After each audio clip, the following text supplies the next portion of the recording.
And we are on. Welcome to the Unpopular Playground. I'm Jenn Lin. This is Debbie. Say hi, Debbie. Right. And we are into November already, right? In the middle of the Burr months. We just finished September. And next month is going to be December, as in cold, which I don't do very well. And I don't think you do either, Debbie. Oh, not at all. Somewhere where it's not going to be cold or Not snow.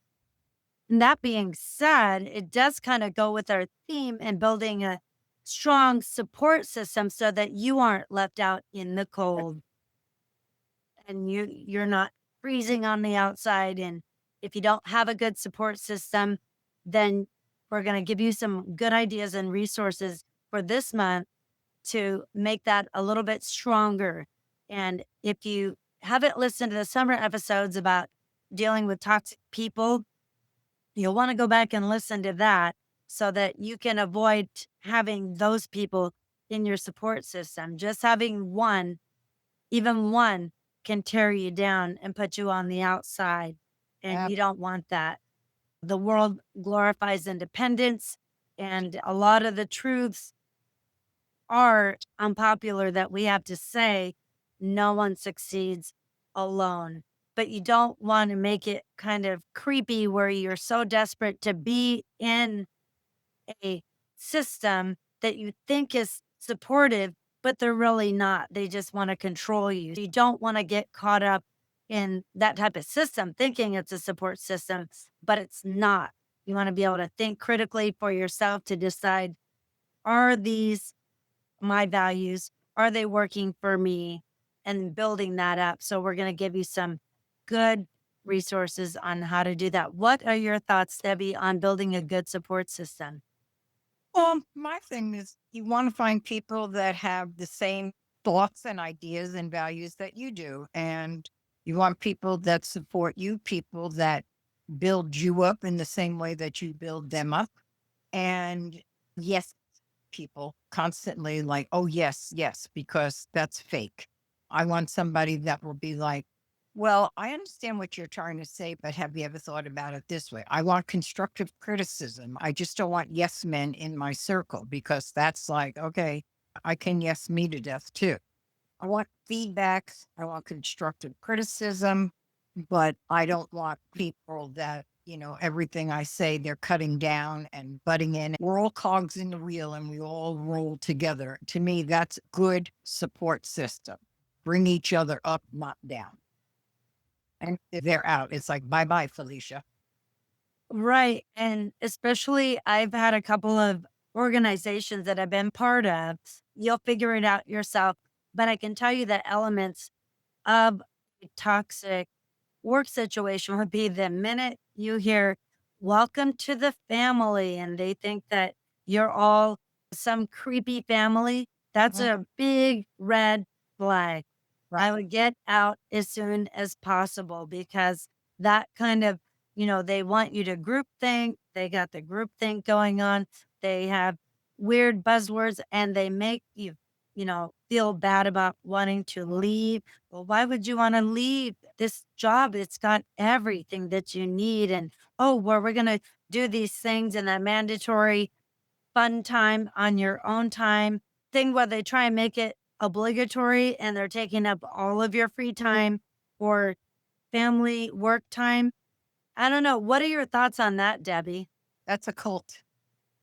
Yeah, Honestly, that is a work cult. cults, they do exist. Yeah. My thing is, I went to college, I got a career, I go to work and I do my job and I come home. That's it. I know I've got mandatory meetings. It was my profession and that's fine. I don't work free. If it's a meeting, I'm being paid for it. I'm not going to come and do anything for free for the business. And the minute they start getting into that, that's when I start raising my voice and saying, no, no, no. I have a family at home. My family is not at work. That's work place, not my work family. And that's Mm. it. If it gets to the point where it's way too demanding and like that, then I just go, this is a cult and I don't want to belong here. Yes, I've been involved in a few places like that, and they seem very friendly in the beginning, but then if you don't go to Josie's baby shower, contribute to her gift or this and that, just seemed like every time you turn around, they're wanting money for Yep. something, for somebody's going away or somebody's this and that. Right. Right. No, So that that's a support group. That's something totally different. And what we're discussing here is how to build your unshakable support system. And right. that's what we'll get into. Wouldn't you think, Debbie, to bring that up briefly to make Well, sure yeah. you're not sucked into one of those mistakenly thinking that it's a support system. Oh, And yeah.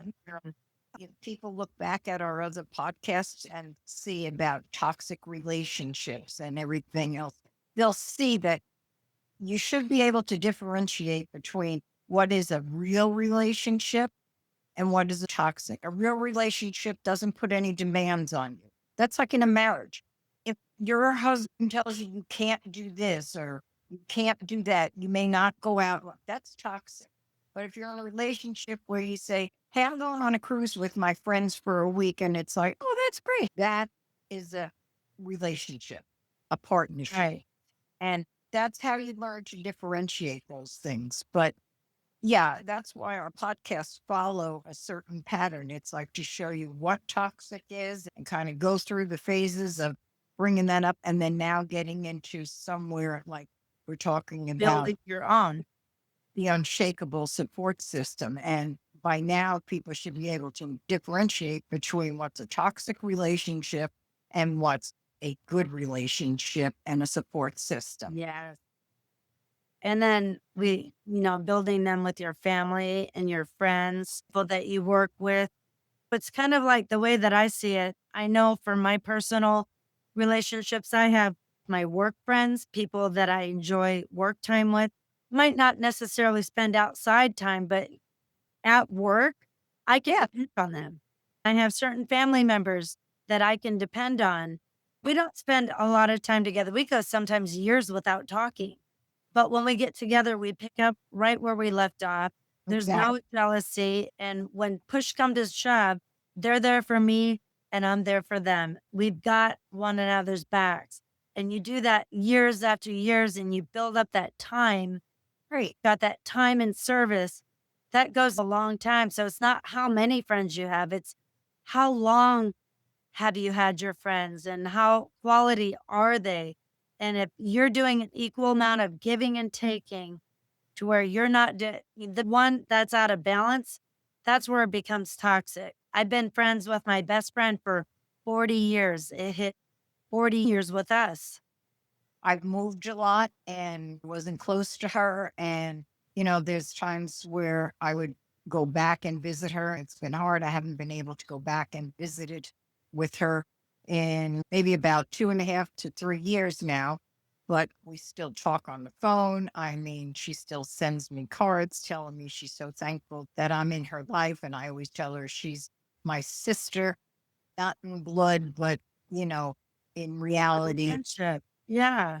because we've been through so much together. And we don't have to talk every day or every week, but when we do talk, we just pick up right where we left off. And there's no hurt feelings. She wanted me to come out this summer, and it was just, I can't, my eyes, I can't drive, I can't do this and that. Hopefully, now, once I get my glasses and my eyes are a little bit better, then maybe I'll be able to get out there and see her. But that's how you tell a real friend from somebody who just is an acquaintance because they won't understand.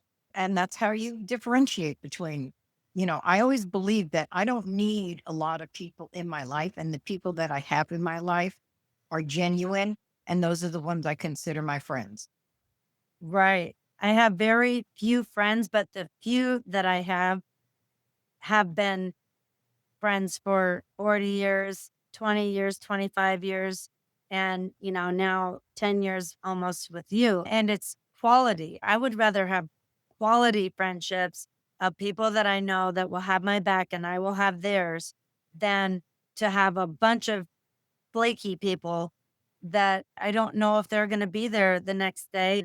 And you can't keep giving and giving and giving. Nope. So once a year, I don't know if you do this or not, Debbie, but when the burr months arrive, that's when I start purging people, people that don't bother to reach out to me other than just wanting something, then I just kind of gradually let them fall off and I just don't invest as much time. I do it in proportion to what people are willing to give to me. Not really that you keep score. I mean, I'll go above and beyond. I'm very loyal, but I notice that if I'm going above and beyond and I get nothing and I see that it's a one-sided relationship, No, I don't do that. It's got to be a pattern over time, and I give it about a good year. It's like, okay, I've not heard from them. I've done my part.